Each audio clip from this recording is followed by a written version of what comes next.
ওং নমঃ ভগবতে বাসুদেবায়। ওং নমঃ ভগবতে বাসুদেবায়। ওং নমঃ ভগবতে বাসুদেবায়। এই একাদশীর নাম কামদা একাদশী। 9 এপ্রিল 2025, 26শে চৈত্র বুধবার।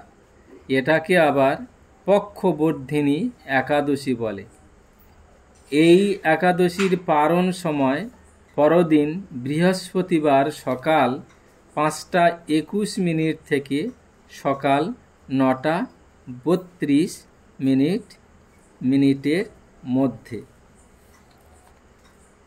আজ এই কামদা একাদশীর ব্রত পাঠ ও মাহাত্ম্য শ্রবণ করুন। চৈত্র মাসের শুক্লপক্ষের কামদা একাদশী ব্রত মাহাত্ম্য বরাহ পুরাণে বর্ণিত হয়েছে। রাজা যুধিষ্ঠির বললেন, হে বাসুদেব, আপনি কৃপা করে আমার কাছে চৈত্র মাসের শুক্লপক্ষের একাদশীর মহিমা কীর্তন করুন। শ্রীকৃষ্ণ বললেন, হে মহারাজ, এই একাদশী ব্রত সম্পর্কে এক বিচিত্র কাহিনী বর্ণনা করছি, তা এক মনে শ্রবণ করুন। পূর্বে মহর্ষি বশিষ্ঠ মহারাজ দিলীপের কৌতূহল নিবারণের জন্য এই ব্রতকথা কীর্তন করেছিলেন। ঋষি বশিষ্ঠ বললেন, হে মহারাজ, চৈত্র মাসের শুক্লপক্ষের একাদশীর নাম কামদা। এই তিথি পাপ নাশক ও পুণ্যদায়িনী। পূর্বকালে মনোরম নাগপুরে স্বর্ণ নির্মিত গৃহে বিষধর নাগেরা বাস করত। তাদের রাজা ছিলেন পুণ্ডরিক। গন্ধর্ব, কিন্নর, অপ্সরাদের দ্বারা তিনি সেবিত হতেন। সেই পুরীর মধ্যে অপ্সরা শ্রেষ্ঠ ললিতা ও ললিত নামে গন্ধর্ব স্বামী স্ত্রী রূপে ঐশ্বর্যপূর্ণ এক গৃহে পরম সুখে দিন যাপন করত। একদিন পুণ্ডরিকের রাজসভায় ললিতা একা গান করছিল। এমন সময় ললিতার কথা তার মনে পড়ল। ফলে সঙ্গীতের স্বর, লয়, তাল, মানের বিপর্যয় ঘটল। কর্কটক নামে এক নাগ ললিতের মনোভাব বুঝতে পেরে গানের ছন্দভঙ্গের ব্যাপারটি সে পুণ্ডরিক রাজার কাছে জানালো।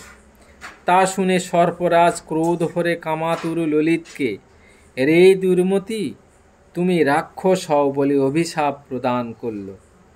সঙ্গে সঙ্গে সেই ললিত ভয়ঙ্কর রাক্ষস মূর্তি ধারণ করল।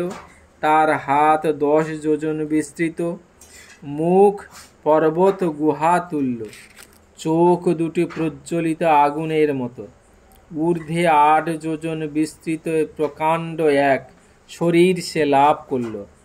ললিতের এরকম ভয়ঙ্কর রাক্ষস শরীর দেখে ললিতা মহা দুঃখে চিন্তায় ব্যাকুল হলেন।